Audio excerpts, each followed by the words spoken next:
Good morning, everybody. So, yep, today's the day. We're gonna start um, doing the sourdough starter again.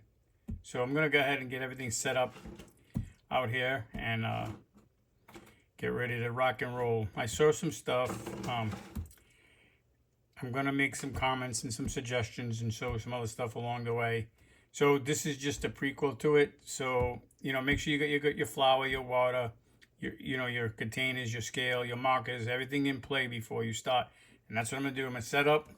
I'll be back in a little bit. We're gonna do our first batch of starter dough again today, and hopefully we're gonna have some good luck. I mean, whether the temperature is gonna be a struggle, we'll see what happens. But I'll be back in a few minutes. Okay, so as you can see, I have everything that I need. I have my mixing bowls, my spatulas, scale, measuring cups, measuring spoons, marker.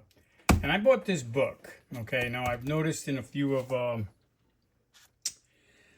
posts in certain, and I'll mention them, Sourdough Girl and Sourdough Hoe. Some of the people were mentioning that they have big giant air gaps or they have density. One thing I found out about this book, and what I did was I went through it and I read it, and it's a pretty interesting book. It has everything you pretty much want to know about. And let me see if I can. It's kind of hard to see, I guess, but I started highlighting stuff that I thought was important. So if you're a beginner like I am, I would suggest you get this. Somebody suggested it to me. I forgot who the gentleman was, but I really do appreciate that he suggested it to it, because now I have a better understanding of sourdough. The other thing is, if you're having these repeat issues with like density and giant air gaps, you can reference this book, because this book will tell you, where you're making your mistakes and how to correct it. So with that being said, I got my purified water.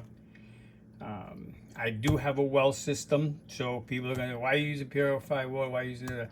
I'm using it because I'm not running well water into my bread. That's disgusting. I like well water as far as like certain things, but I'm not going to eat it or drink it.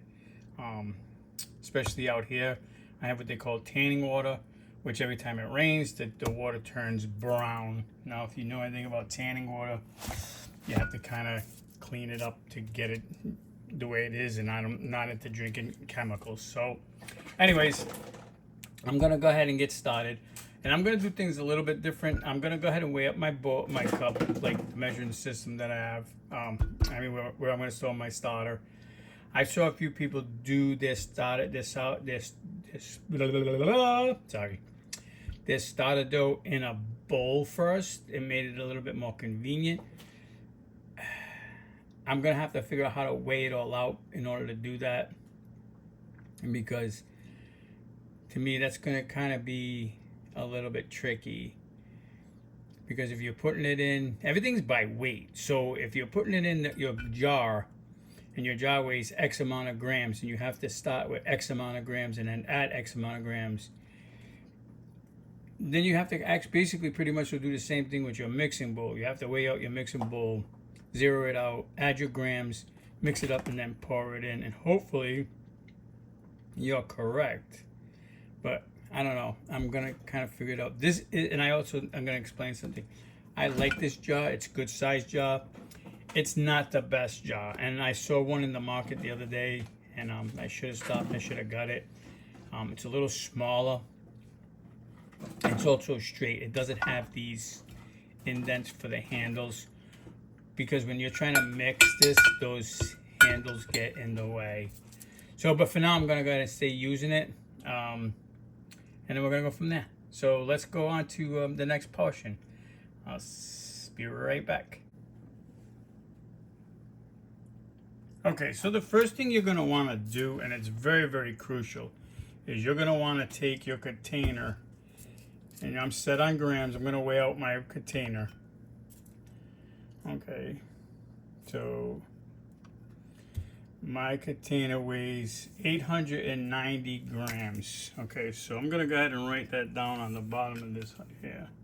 8. That's right. 890, right? 890, right? Okay, so the other thing, next thing I'm gonna do is I'm gonna go ahead and zero it out. Okay, so now that I'm zero, so the book tells you to use a 1-to-1 ratio. A 1-to-1 ratio in this size container is going to be kind of small. So I'm going to go ahead and just do one thing. I'm going to use, instead of marking the sides of the container with the magic marker, I'm going to go ahead and put an elastic band around the base of it, and I'm going to actually use a 2-band. I'm going to actually use a 2-band system. So that way, what I'm going to do with the second band is that's going to be when it rises and I need to refeed it, and it'll kind of tell me where it's, how far it rose and stuff, so I can track it. And then I don't have to do that with the marker. It's a lot cleaner, and you don't end up with this mess all over your hand, especially when you're working with food. I'm not selling any of my sourdough, so this is strictly for my consumption or my family's consumption. So if you don't like the way I do things, that's, I don't care. Anyways, so but that's my prerogative. And if I get mad and I cuss, that's who I am. That another thing that doesn't matter. So I'm zeroed out. So I'm ready to go. So I'm gonna go ahead and grab my flour. Now I like Gold Medal bread flour. Now the protein level is pretty good on this, so I don't see this much of a problem. I didn't have a problem before, so I'm going to use it again. If you live in the South, Publix right now has a sale going on for this bread flour. It's buy one get one free, which is a pretty good price. So I'm gonna start out with I'm gonna go ahead and do 150 grams of flour. Okay. Now the other thing that's important is make sure you use the proper measuring cups and the proper measurement, because one is for dry, one is for liquids. The measurements are different, okay? So it's supposed to be a 1-for-1. So for every 50 grams of flour, you're supposed to put 50 grams of water. To me, that's soupy. For some reason, I don't understand why they want it that way. It's supposed to be kind of like tacky, I thought. You know what I mean? But so I'm not gonna go. I'm gonna do like 150, and then I'm gonna have to break out my calculator to figure out the ratio for that. It's probably gonna be 75 grams of water, maybe 100 grams. I'm not too sure. I'm gonna have to do a little bit of digging, but I'm gonna go ahead. I'm gonna do everything by ear, you know. And the reason I say that is, over the years' experience of cooking, best recipes were blind recipes, if you know what that means. Especially when it comes to baking certain things, if you want it to come out to a certain way. So I'm gonna go ahead and look at it. I'm gonna try it, see if that works. I'm not worrying about a few bucks of flour. People are gonna panic. I'm not making 700 loaves of bread where it's gonna financially break me. So let me go ahead and start this, and you guys can follow along. So of course, my scale is on. I'm at 0 grams. Let's see how much.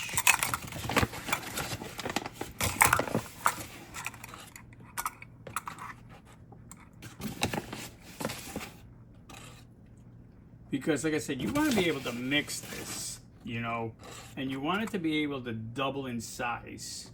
So I've never seen a soupy, to be honest with you, I've never seen, I'm making a freaking mess. My wife's gonna kill me if I don't clean this shit up. I've never seen a soupy, a little bit too much.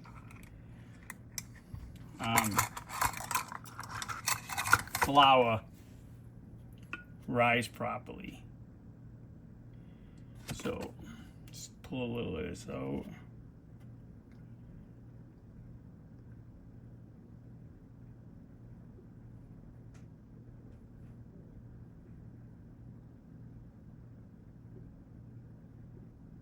Okay, so there's my 150 grams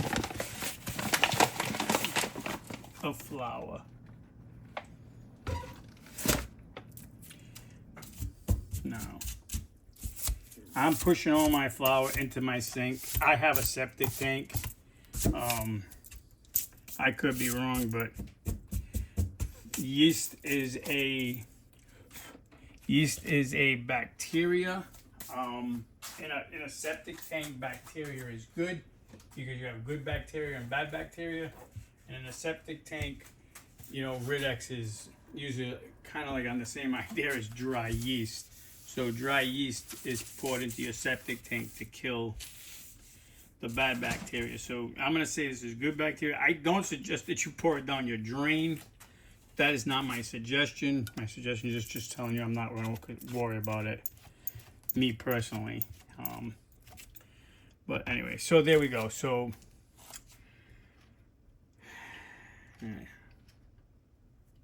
okay, so I'm at my 150 mark, like I should be. Now we're gonna do the water. Okay, and again, like I said, I'm using a purified water because I have a well system. So now let's go. This doesn't do grams, so we're just gonna start like put like 200 milliliters of water in a measuring cup and then go from there. So mathematically, if I have 150 and I put 75, it's gonna be 225. So here we go. So let's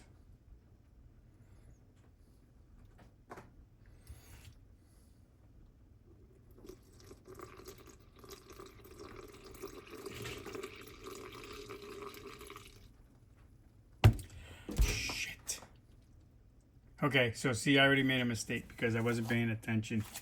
I only needed 225 and I just put too much in. So I'm gonna go ahead and get my turkey baster before it's too late.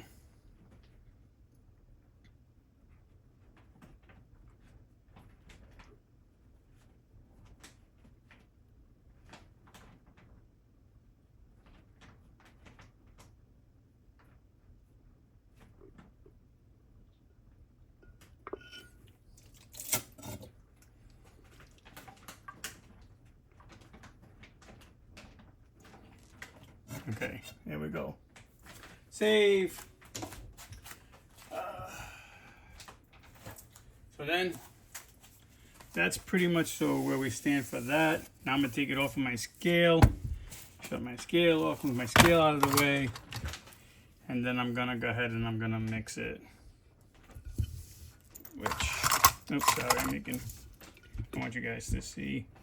So you can see the struggle I'm gonna have with this, see where the handles are. So I'm gonna go ahead and just keep mixing this up. Now, okay, so see, it's still dry, okay? So which is not good. But that's okay, I'm dry, because I know I took out some water, but I'm gonna put it right back in.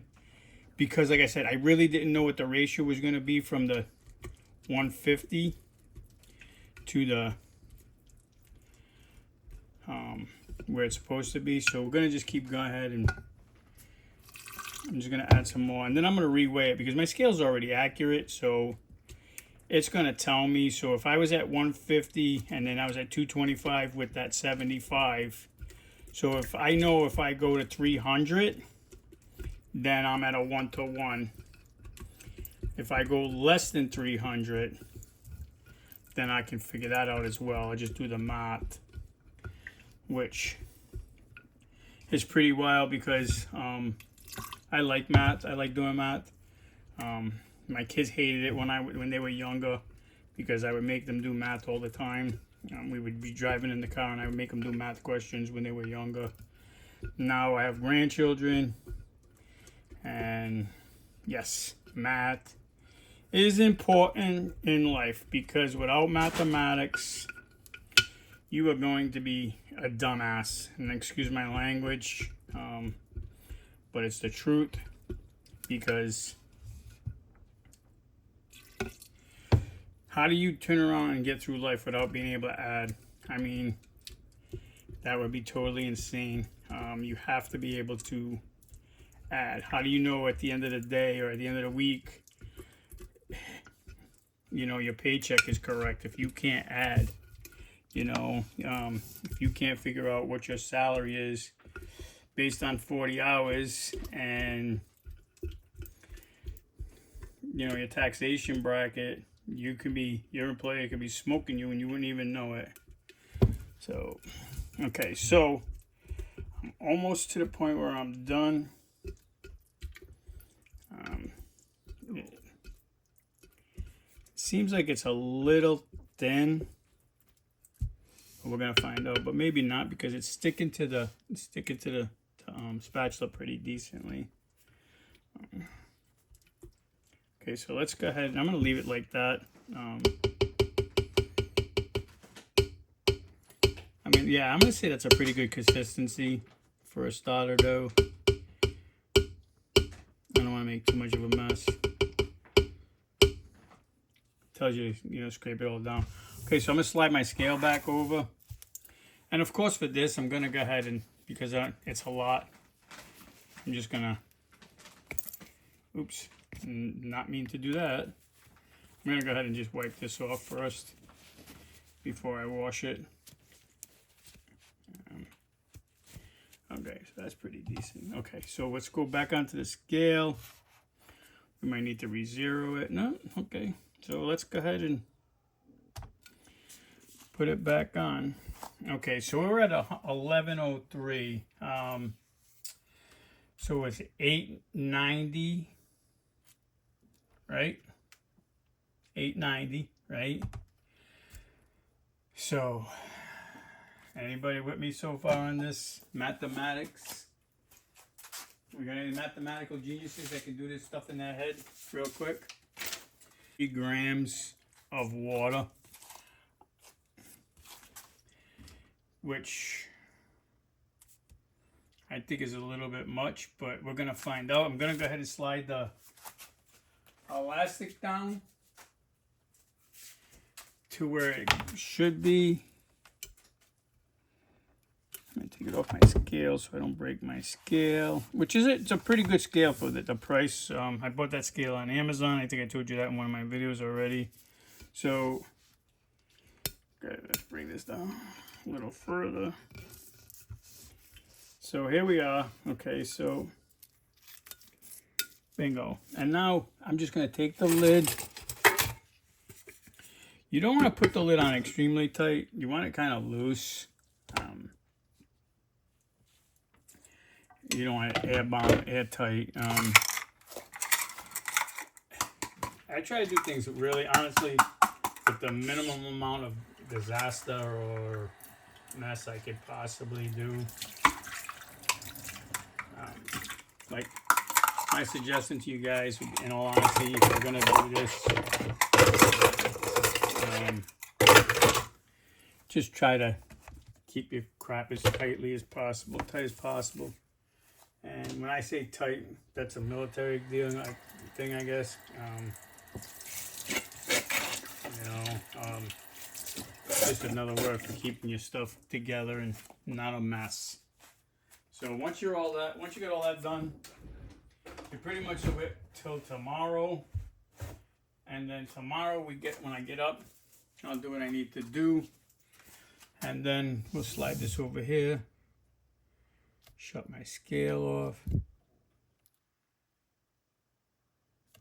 And then tomorrow when I get up, what we'll do is I'll go ahead and remove what I need to remove from the starter, and then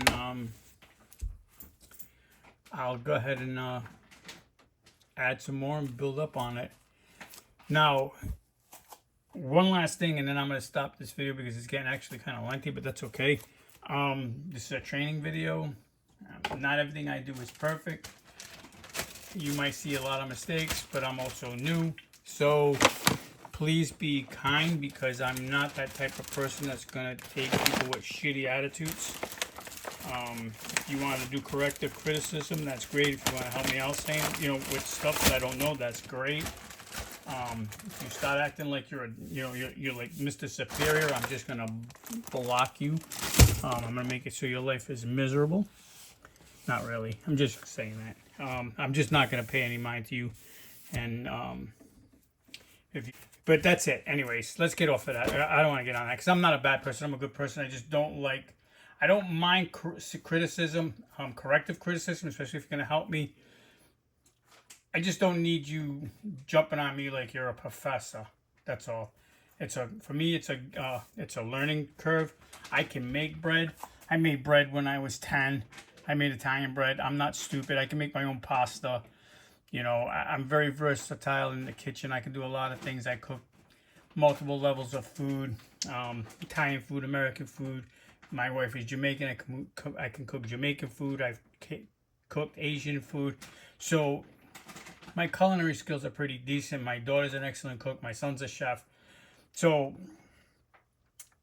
anyway, just sourdough is different, and it's a little trial and error type of deal.